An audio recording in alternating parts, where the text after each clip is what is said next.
Welcome class 7th biology का आपका second chapter चल रहा है और सेकेंड चैप्टर में आपकी चैप्टर का नाम है क्लासिफिकेशन। और आज क्लासिफिकेशन का 12th लेक्चर है। 12th लेक्चर हम किंगडम प्लांटी के बारे में बात कर रहे हैं। तो ये RH वेट्टिकर का बनाया हुआ क्लासिफिकेशन है। 1969 में इन्होंने ये प्रपोज किया था। ये चल रहा है क्योंकि ये अच्छी तरह से चीज़ों को कवर करता है। तो इसमें पहला था मोनेरा, दूसरा प्रोटिस्टा, तीसरा फंजाई, चौथा प्लांटी है, पांचवा एनिमेलिया है। तो चौथे पे हम चल रहे हैं किंगडम प्लांटी। हमने आपको बताया था कि प्लांट्स को कई तरह से क्लासिफाई कर सकते हैं। उसमें सबसे पहले हमने बताया था आपको स्टेचर के बारे में, यानी वो छोटे पौधे हैं, मिडिल साइज के पौधे हैं या बड़े ट्रीज हैं। तो जो छोटे जैसे ग्रासेस हैं, जैसे पुदीना, हरा धनिया, ये सब छोटे ग्रासेस हैं। ये सब छोटे छोटे पौधे, मुलायम स्टेम वाले जो पौधे हैं, ये कहलाते हैं हर्ब्स। उसके बाद हमने आपको बताया था कि एक दूसरी कैटेगरी है जो कुछ थोड़ा बड़े हैं, बुशी अपीयरेंस वाले, झाड़ियों की तरह के, जैसे गुलाब के पेड़, चमेली है, गुड़हल है, ये सब पेड़ जो हैं ये सब बुशी अपीयरेंस रखते हैं। हालांकि इनके स्टेम बहुत ज़्यादा मोटे नहीं होते, लेकिन वुडी लकड़ी नुमा लगते तो हैं। देखा होगा आपने, वुडी स्टेम्स होते हैं, थिन स्टेम होते हैं, बड़े बड़े पेड़ों ट्री की तरह मोटे नहीं होते। उसके बाद थर्ड इसमें कैटेगरी आती है ट्रीज की। तो हर्ब्स, शर्ब्स और ट्रीज। शर्ब्स में जो हमने बताया झाड़ी नुमा पौधे, और ट्रीज में बड़े बड़े पेड़ हैं, दरख्त हैं, जैसे आम का पेड़ है, नीम का पेड़ है, पीपल है, बरगद है, बहुत सारे दुनिया में पेड़ पाए जाते हैं। बहुत ही मजबूत स्टेम होते हैं, बहुत गहरी जड़ें होती हैं और लंबाई, उनकी ऊंचाई भी कई कई मीटर होती है और कई कई मीटर, और बहुत ज़्यादा फैलाव इनका होता है, बहुत मजबूत होते हैं। एक तो इनका क्लासिफिकेशन ये। दूसरा इनका क्लासिफिकेशन है फ्लावरिंग और नॉन फ्लावरिंग प्लांट की बेसिस पे। नॉन फ्लावरिंग प्लांट्स में कोनिफर्स का जिक्र आपके बुक में है। कोनिफर्स में फ्लावर्स तो नहीं होते, लेकिन एक वुडी फ्लावर जरूर होता है। बिल्कुल ऐसा लगता है जैसे वुड के जरिए, लकड़ी के जरिए बनाया गया है फ्लावर, वही रिप्रोडक्शन का काम भी करता है। और दूसरी कैटेगरी है फ्लावरिंग प्लांट्स की। बहुत सारे फ्लावरिंग प्लांट्स आपके आसपास चारों तरफ फैले हुए हैं, जिनमें फ्लावर्स आते हैं। फ्लावर्स में मेल और फीमेल रिप्रोडक्टिव ऑर्गन्स आते हैं, और फ्लावर्स बनाने वाले ये पौधे बाद में पॉलिनेशन करते हैं, फर्टिलाइजेशन करते हैं, और फर्टिलाइजेशन के बाद ये सीड्स बनाते हैं और फ्रूट्स बनाते हैं। दूसरा क्लासिफिकेशन है। तीसरा क्लासिफिकेशन है इनके हैबिटेट की बुनियाद पर, यानी इनके रहने, हैबिटेट उस जगह को कहते हैं जहां पर कोई लिविंग ऑर्गेनिज्म अपनी जिंदगी गुजारे, वहीं वो रिप्रोड्यूस करे, वहां से उसको खाना मिले और वहां से उसको शेल्टर मिले, यानी उसकी लाइफ चलती रहे सुकून के साथ। उसको खाना मिलता है सुकून के साथ, वहां वो रिप्रोड्यूस करे, वहाँ वो सीड बनाए, वहाँ वो फ्रूट बनाए। ऐसी जगह हैबिटेट कहलाती है।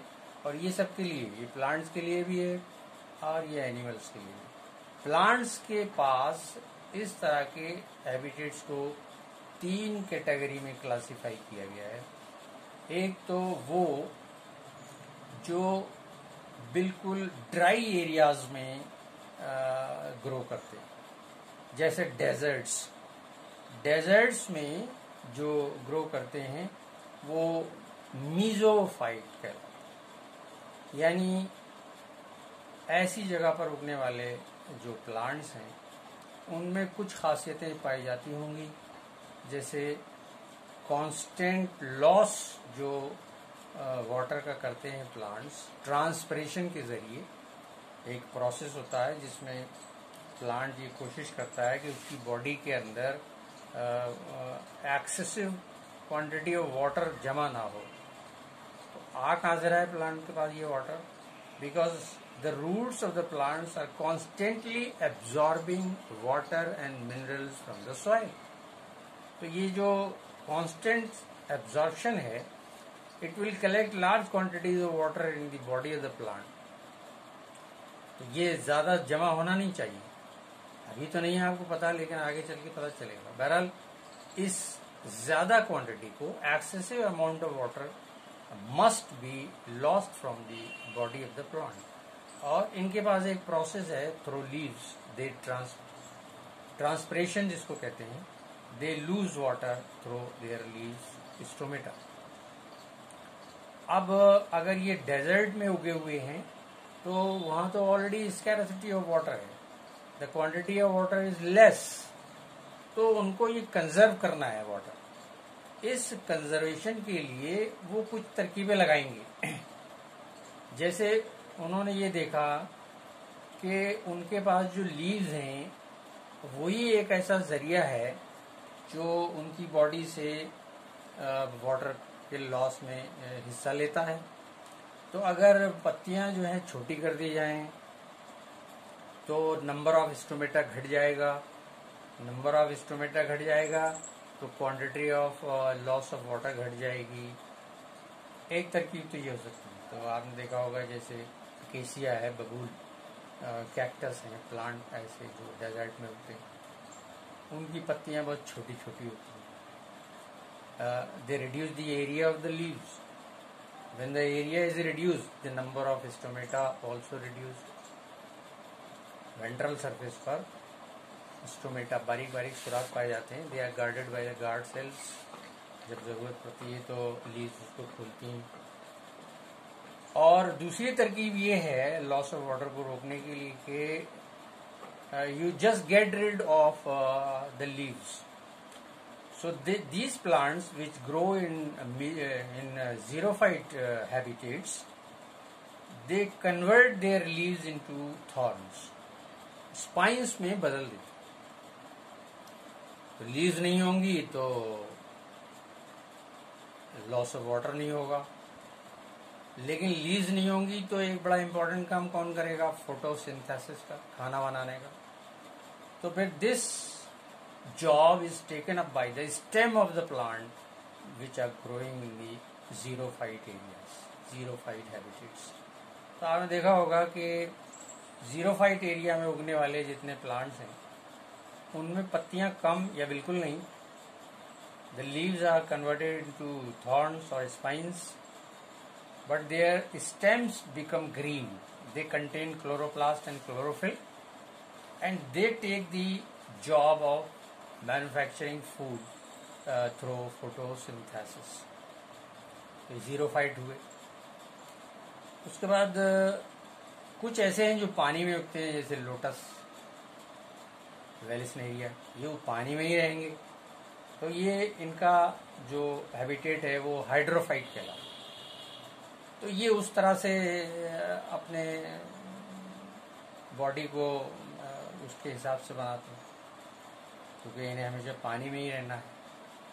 तो यहाँ पर लॉस ऑफ वाटर बहुत ज़्यादा मायने नहीं रखता. तो ये उस तरह से अपने आप को अडेप्ट करते हैं.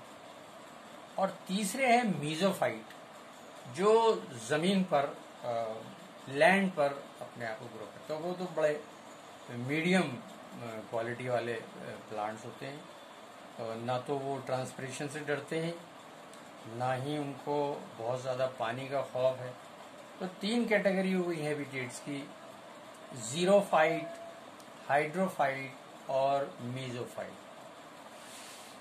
और तीसरी चीज और एक तीसरा क्लासिफिकेशन फीडिंग हैबिट के ऊपर है. दो मेजर फीडिंग हैबिट के प्लांट्स पाए जाते हैं, ऑटोट्रॉफ्स और हेटेरोट्रॉफ्स. ऑटोट्रॉफ्स ऐसे प्लांट्स हैं जो अपना खाना खुद बना सकते हैं, मतलब ग्रीन प्लांट्स हैं. उनकी लीव्स में क्लोरोफिल मौजूद है.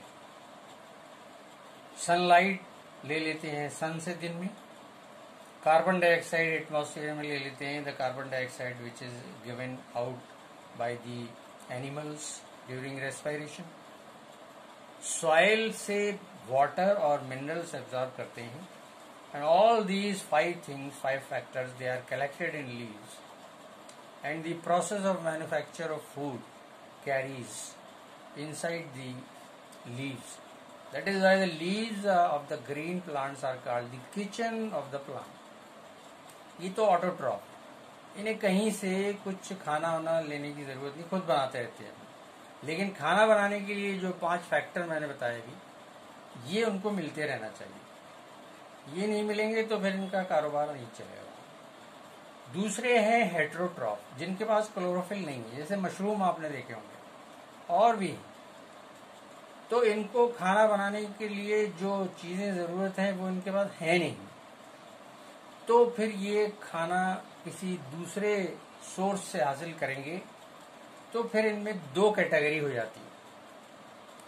एक वो जो बहुत ही कमजोर हैं, वो डेड और decaying matter, organic decaying matter पे अपनी जिंदगी गुजारते हैं, जैसे मशरूम से, वहां से वो अपना खाना लेते रहते हैं. या फिर जरा सा कुछ अगर तेज हैं तो फिर वो पैरासाइटिक लाइफ गुजारते हैं. They depend on the other living organism for their food. ये उनकी बॉडी के अंदर या उनकी बॉडी के बाहर किसी तरह से अपनी जिंदगी गुजारेंगे, जैसे फंगस वगैरह. तो ये पैरासाइटिक मोड ऑफ लाइफ. तो ऑटोट्रॉफ हुए, हेट्रोट्रॉफ. और एक और क्लासिफिकेशन इनका होता है, और वो है इनका लाइफ स्पैन की बुनियाद. इनकी जिंदगी कितने दिन चलेगी उसकी बुनियाद पर इनको 3 कैटेगरी में बांटा गया है. एक वो जिनकी जिंदगी 1 साल ही चलती है. आपने बहुत सारी फसलें देखी होंगी, साल भर में पक के मैच्योर होके तैयार हो जाती हैं, काट ली जाती हैं, खत्म हो जाती हैं. एनुअल्स कहलाते हैं.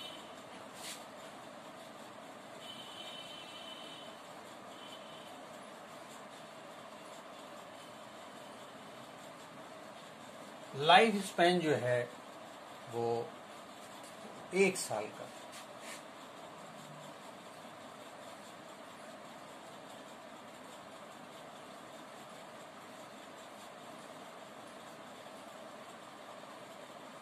बायनियल्स लाइफ स्पैन 2 साल का.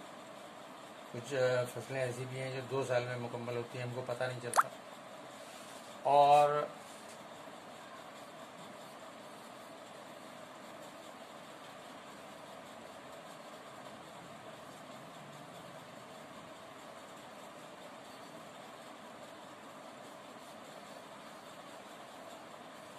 पेरिनियल कई साल तक चलने वाले बड़े बड़े ट्रीज हैं.